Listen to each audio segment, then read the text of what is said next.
Level 1, the applicant. You begin like thousands of others by submitting an application through the CIA's official website. The process appears ordinary at first. You provide your education, employment history, language skills, and personal background. Then wait patiently. Months pass before an email finally arrives inviting you to an interview. You travel to Virginia at your own expense, entering a building that feels surprisingly normal. Fluorescent lights, quiet hallways, and government office simplicity. The interview lasts several hours. Questions cover your upbringing, travel history, personal decisions, and ethical judgment. Though they seem casual, each question contributes to a psychological profile designed to measure reliability and honesty. Investigators are not only evaluating qualifications, they are studying consistency and character. Next comes the polygraph examination. Sensors monitor physical responses while difficult questions are asked. The experience is stressful, encouraging openness and accuracy. Weeks later, a letter arrives confirming your acceptance into the clandestine service trainee program. After months of uncertainty, you officially begin your journey into one of the world's most secretive professions. Level 2, the trainee. Training takes place at Camp Perry, Virginia, informally known as the Farm. Surrounded by forests and strict security, the facility becomes your home for more than a year. Days begin before sunrise with physical conditioning, followed by intensive classroom instruction covering geopolitics, intelligence history, and analytical thinking. You are introduced to tradecraft, the professional skills used by intelligence officers. Trainees learn surveillance detection, situational awareness, and methods for operating discreetly in public environments. Exercises teach how to recognize behavioral patterns others overlook and how to safely disengage from potential monitoring. Practical training includes secure communication, document handling, and simulated operational scenarios conducted in nearby cities. Instructors constantly test adaptability under pressure. Psychological resilience proves just as important as intelligence or fitness. The program is demanding, and not everyone completes it. Those who succeed demonstrate composure, ethical judgment, and quick decision-making. By graduation, trainees receive a cover identity and operational assignment. The academic phase ends, and the realities of intelligence work begin. Level 3, the case officer. Your first overseas assignment places you within a U.S. embassy under diplomatic cover. Officially, you serve in a political or administrative role, attending meetings and public events. Unofficially, your responsibility is intelligence collection through human relationships. A case officer's primary mission is identifying individuals with access to valuable information. These may include government officials, researchers, business leaders, or administrative staff. You study behavior carefully, observing motivations, pressures, and opportunities for cooperation. Building trust takes patience. Conversations develop gradually over months, sometimes years.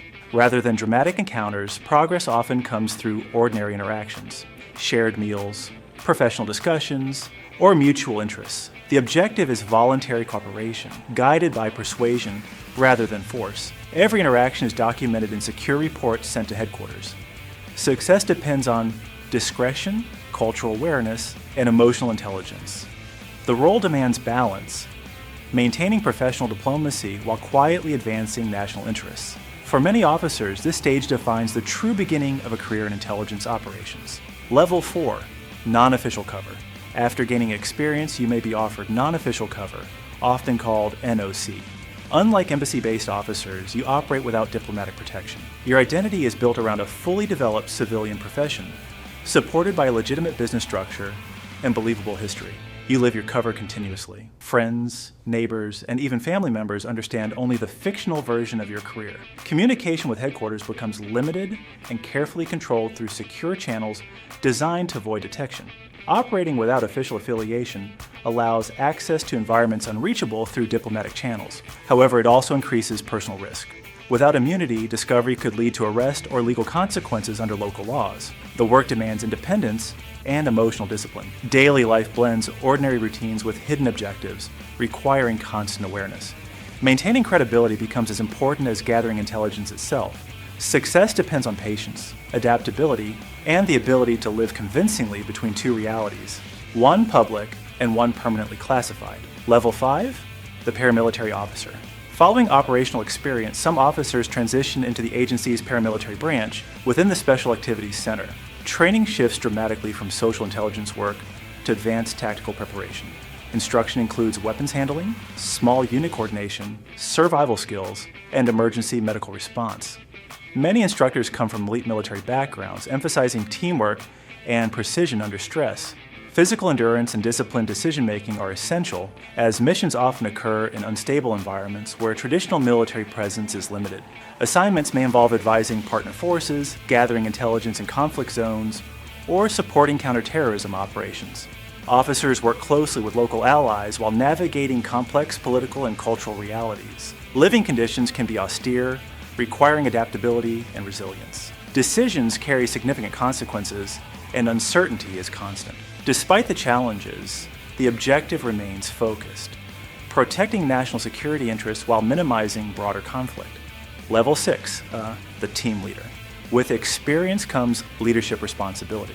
As a team leader, you oversee a small unit composed of intelligence officers and specialized contractors. Planning becomes your primary duty, evaluating risks, coordinating logistics, and ensuring the safety of every member.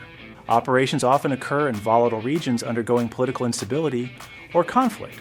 Level 7, the station chief. After years spent operating in the shadows, your career shifts from field execution to strategic command. As chief of station, you're no longer just an intelligence officer. You're the senior representative of your agency in an entire country. Every operation conducted within your region, every confidential report, and every asset network ultimately answers to you. Your days begin early with classified briefings and coordination meetings inside the embassy. You work closely with ambassadors, diplomats, and partner intelligence services. Level 8, the black site commander. At the highest levels of an intelligence career, assignments may place you in charge of facilities that officially do not exist, highly classified detention and intelligence centers established through confidential agreements with partner nations. These locations operate under extreme secrecy, designed to gather critical information from high-value detainees connected to global security threats. As commander, your role is no longer operational in the traditional sense. You oversee every aspect of the facility's function: security protocols, personnel coordination, medical supervision, and strict adherence to authorized interrogation policies. Each procedure must follow evolving legal standards and internal oversight mechanisms established to ensure accountability. Detailed reports move through secure channels to senior officials, where actions are continuously reviewed and evaluated. The environment presents constant ethical and psychological challenges. Intelligence officers must balance urgency, the pressure to prevent potential threats, with professional responsibility and lawful conduct. Decisions are rarely simple, and the consequences of error can extend far beyond the facility's walls. Leadership requires emotional discipline and steady judgment. You are responsible not only for extracting reliable intelligence, but also for maintaining morale among staff working under intense secrecy and stress. Every action reflects on the credibility of the mission itself. Level 9, the division director. Returning to headquarters, you assume executive leadership over an entire operational division. Hundreds of officers and global networks now operate within your area of responsibility. Strategy replaces fieldwork as your primary focus. You participate in high-level briefings with senior government officials, translating intelligence into actionable policy recommendations. Decisions involve budgets, priorities, and long-term operational planning across multiple regions. Oversight includes ensuring operations remain effective while maintaining legal authorization and congressional accountability. Classified briefings require precise communication, providing essential information while protecting sensitive sources. The scale of responsibility is vast. Intelligence successes often remain invisible, while failures attract scrutiny. Level 10, the ghost. After decades of service, retirement arrives quietly. A small ceremony among colleagues marks the end of a career defined by secrecy. Awards are presented privately, many of which cannot be publicly displayed or fully explained. Adjusting to civilian life proves challenging. Much of your professional history cannot be discussed, even with family and friends. Memories remain classified, shared only with those who experience similar paths.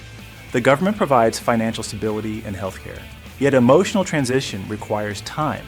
Former colleagues disperse around the world, and daily life becomes slower after years of constant vigilance.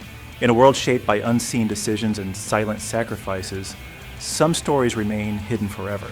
Behind every mission lies discipline, responsibility, and choices few will ever understand. If you enjoyed this deep dive into the shadows of intelligence, Subscribe to The Wealth Described, where powerful stories, knowledge, and perspective come together to reveal the unseen side of success.